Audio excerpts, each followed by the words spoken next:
Let me ask you something. Have you ever truly wondered what hides beyond the reach of your headlights on a deserted road at night?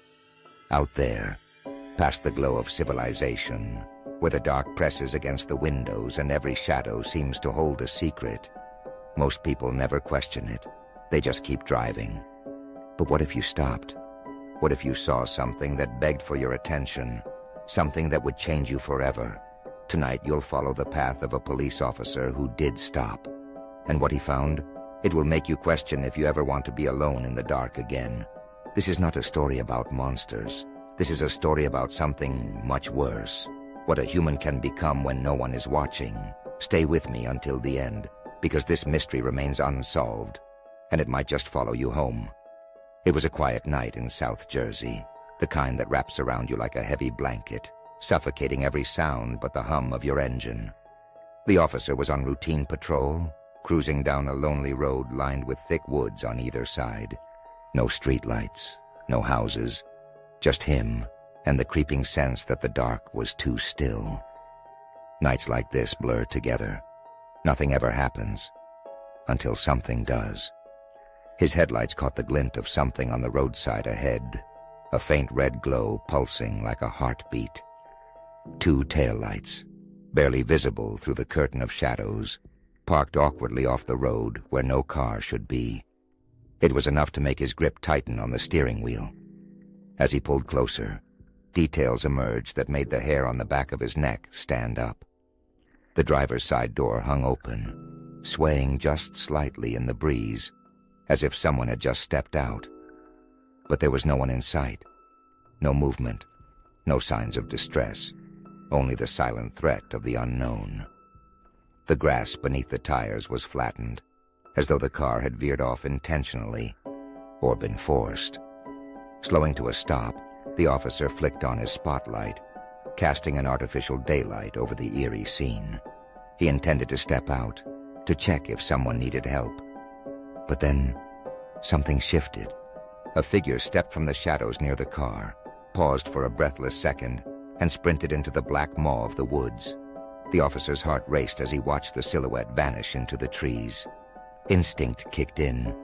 He grabbed his radio, reported a suspicious person fleeing into the forest, his voice steady but underpinned by dread.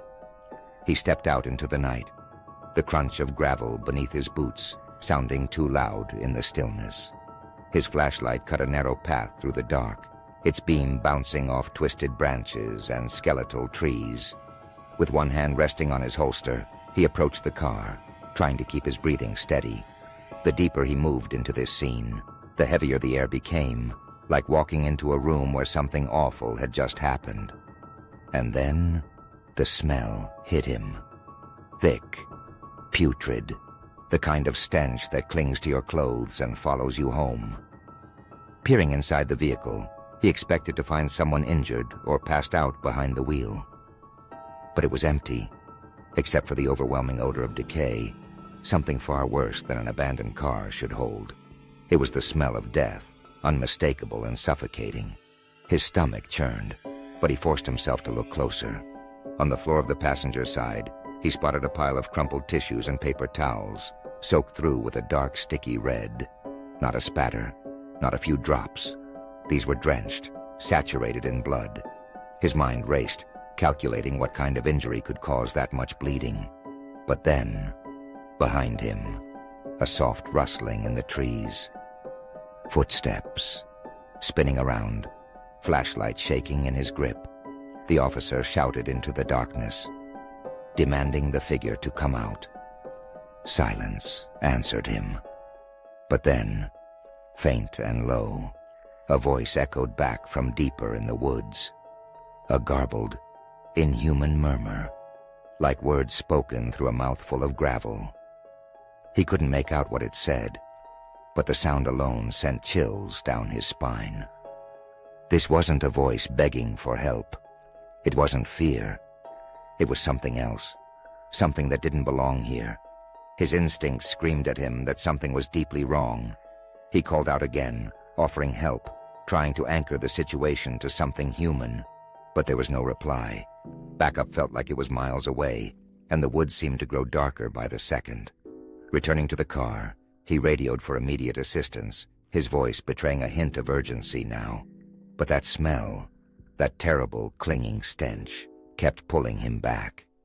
His flashlight scanned the interior again, and something in the back seat caught his eye. Beneath more bloodied towels, there was a shape. Something heavy. With gloved hands, he pulled the bundle closer, unwrapping layer after layer until he froze. Nestled inside was a severed hand, so drenched in blood that it took him a full moment to process what he was holding. Human. Fresh. Fingers curled like they were reaching for something they'd never grasp again. This wasn't just an abandoned car anymore. This was a crime scene soaked in violence. The officer's mind reeled. Who had that hand belonged to? Where was the rest of the body? And more importantly, who had fled into the woods, leaving this behind? His cruiser's lights flashed like beacons in the dark, guiding the backup units as they arrived. The woods were searched thoroughly, every inch combed for tracks, for signs of a wounded person, for blood trails leading deeper into the forest. But there was nothing. No footsteps in the soil, no broken branches, no signs that anyone or anything had been there at all. The car itself was quickly identified as stolen from a nearby town, but the trail ended there. No one claimed to know the driver. No one came forward. The fingerprints on the steering wheel turned up nothing. The DNA from the severed hand? No matches in any database. It was like the person it belonged to had never existed. As the investigation dragged on, the weight of unanswered questions only grew heavier. Who was the figure in the woods? Where had they gone? And why leave behind such a grotesque message? Some nights, the officer still drives that stretch of road. And even now, every time his headlights sweep past the edge of those trees, he feels eyes watching from just beyond the reach of the light. Sometimes the darkness holds things that will never be understood. Questions without answers. Mysteries that linger long after the scene has gone cold. Could it happen again?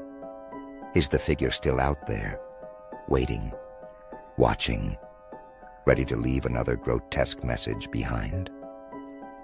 The next time you find yourself driving alone at night and you spot taillights flickering on the side of the road, would you stop?